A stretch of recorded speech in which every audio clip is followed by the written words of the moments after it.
ఇంకెన్నాళ్ళు రెంటింట్లో ఉంటాం? సొంత ఇంటి కలను నెరవేర్చుకుందాం.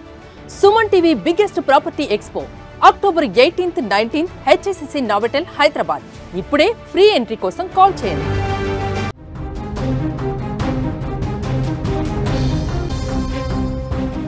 హైదరాబాద్లో కట్నం వేధింపుల ఘటన సంచలనంగా మారింది. ఒక మాజీ కార్పొరేటర్ కోడల్ ఇప్పుడు ఈ ఘటన పట్ల ఆవేదన చెందుతూ ధర్నాకు దిగింది. దానికి సంబంధించిన వార్త చూద్దాం. అంతకంటే ముందు బిగ్ అప్డేట్ ఒకటి ఉందా చూద్దాం. హైదరాబాద్ మొత్తంలో ఉన్నటువంటి బెస్ట్ ప్రాపర్టీస్ అన్నిటినీ ఒకే వేదికపైకి తీసుకువస్తుంది సుమన్ టీవీ. అక్టోబర్ 18, 19వ తేదీన HICC నోవోటెల్లో జరిగే సుమన్ టీవీ ప్రాపర్టీ ఎక్స్పోలో best flats, villas, open plots Deepavali offers and డిస్కౌంట్స్తో అందుబాటులో ఉంటాయి.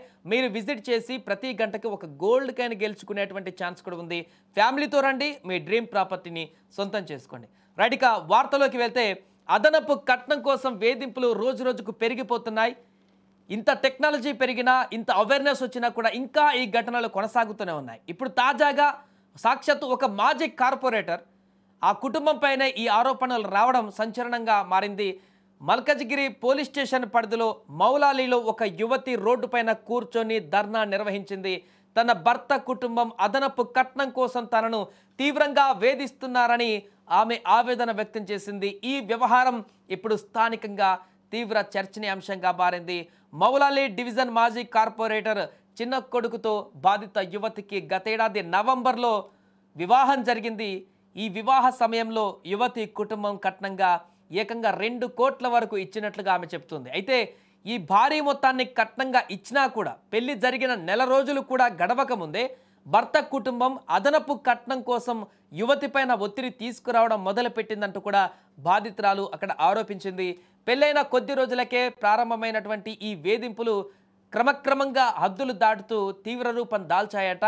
ఇక తమకు రాజకీయంగా పలుకుబడి ఉందని దాన్ని ఉపయోగించి తమపై ఒత్తిడి తెస్తున్నారని కూడా ఆ యొక్క నవ వధువు ఆవేదన వ్యక్తం చేసింది. అంతేకాకుండా బాధితురాలి తరపున మాట్లాడడానికి వచ్చిన ఆమె కుటుంబ సభ్యులపైన కూడా అత్తామామలు భర్త దాడికి పాల్పడ్డారని కూడా ఆమె తీవ్రంగా ఆరోపించింది. తనపై కూడా తప్పుడు ఆరోపణలు చేస్తూ తనను, తన కుటుంబ సభ్యులను మానసిక వేదనకు గురి చేస్తున్నారని ఆమె కన్నింటి పర్యాయతమైంది. ఇక ఆప్షన్ ఏది లేక నేరుగా ధర్నాకు కూర్చోవాలంటూ కూడా అనుకుని ఆమె రోడ్డు మీదకు వచ్చి ధర్నా నిర్వహించినట్టుగా తెలుస్తుంది. ఈ క్రమంలోనే తన భర్తను కూడా కలవకుండా అత్తామామలు అడ్డుకుంటున్నారంటూ కూడా ఆ యువతి తెలిపింది. ఈ అన్యాయం పైన తనకు తక్షణమే న్యాయం చేయాలని ఆమె డిమాండ్ చేస్తుంది. రోడ్డుపైన ధర్నాకు దిగినటువంటి నవ వధువు వెంటనే చర్యలు తీసుకోవాలని కూడా పోలీసులను కోరింది.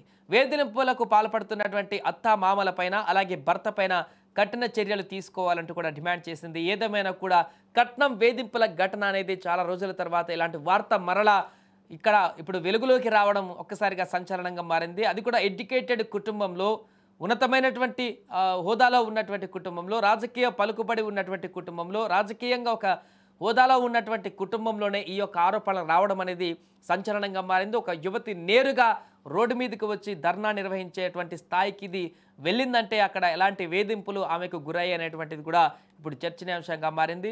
దీనికి సంబంధించి మరి అటు భర్త కుటుంబ సభ్యులు ఏమైనా స్పందిస్తారా, వారు మాట్లాడతారా, బయటకు వస్తారా? ఈమె వర్షన్ ఈ విధంగా ఉంది, భార్య వర్షన్, మరి అత్తామామలు అదేవిధంగా భర్త వర్షన్ ఏ రకంగా ఉండబోతుంది? గతంలో జరిగినటువంటి అనేక కేసుల్లో కూడా 2 భిన్న ధృవాలు, భిన్న వాదనలు వినిపించాయి. కాబట్టి ఈ యొక్క అంశం పట్ల వారి వర్షన్ ఏ రకంగా ఉంటుంది? ఇప్పుడు బాధితురాలకి ఎలాంటి న్యాయం జరుగుతుంది? ఇటు ఆ బాధితురాలు తరపున కొంతమంది కూడా మద్దతుగా అక్కడికి వచ్చినట్టుగా కనపడుతుంది విజువల్స్లో. పోలీసులు మరి దీన్ని కేసు నమోదు చేసి ఏ రకంగా చర్యలు తీసుకుంటారు, ఏ రకంగా ఈ కేసు ముందుకు వెళుతుంది, ఆ బాధితురాలు ఆరోపిస్తున్నట్టుగా వాటన్నిటిని కూడా ఎలా ప్రూవ్ చేయగలుగుతుంది? పూర్తి వివరాలు అయితే అక్కడ వారందరూ కూడా సేకరించే పనిలో ఉన్నారు. ఏదేమైనా కూడా వరకట్న వేధింపుల ఘటన అనేది మరొకసారి తెరపైకి రావడం అయితే ఇప్పుడు తీవ్ర సంచలనంగా మారింది. నవంబర్ 7, 2024లో ఇసరా KBR కన్వెన్షనల్లో అయ్యింది. మా హస్బెండ్ అండ్ మా అత్త, మా మామ, మా బావ, ఇంకా మా అక్క, పెద్దయారాలు వాళ్ళంతా కలిసిపోయి నా పైన డిమాండ్ చేస్తున్నారు. 50 lakhs తీసుకొని వస్తే నేను ఇంటికి రానిస్తాము అని. నేను ఎందుకు తీసుకురావాలి, నేను ఆల్రెడీ 2 crores ఇచ్చినా కదా అంటే, మరి బిజినెస్ పెట్టుకుంటాను, నువ్వు మనీ తీసుకొస్తేనే నీకు ఏమంటారు మంచిగా ఉంటారు, కాపురం చేస్తేలే చెయ్యరు అని నేను ఇంట్లో నుంచి బయటికి పంపించేసినారు. 3 months అయినా మా ఇంటికి వచ్చేసి ఇప్పటివరకు నేను ఇంటికి వెళ్తే నన్ను ఇంటికి తీసుకెళ్తలేరు. నేను ఫోన్ చేసినా రెస్పాండ్ అవ్వట్లేదు. మాకు అమ్మాయి వద్దు అని నా పైన లేని ఎలిగేషన్స్ పెడుతున్నారు. నాకు ఉండే పెళ్ళి అయ్యిందని, నాకు లేని ఇంకా అన్నీ పెడుతున్నారు. ఇంకా అంతా నాకు గలీజ్గా అనిపిస్తుంది. మా పేరెంట్స్ అందరికీ చెప్తే మా పేరెంట్స్ వెళ్ళి వాళ్ళతో మాట్లాడడానికి వెళ్తే మా పేరెంట్స్ అందరిని తిరిగి పంపించేసారు. నాకు ఇప్పుడు ఇంట్లో న్యాయం కావాలి. నేను ఇంట్లోకి ఎందుకు రాణిస్తలేరో నాకు కావాలి. నేను ఇంట్లోకి వెళ్ళాలి. నేను నా హస్బెండ్తో ఉండాలని నేను డిమాండ్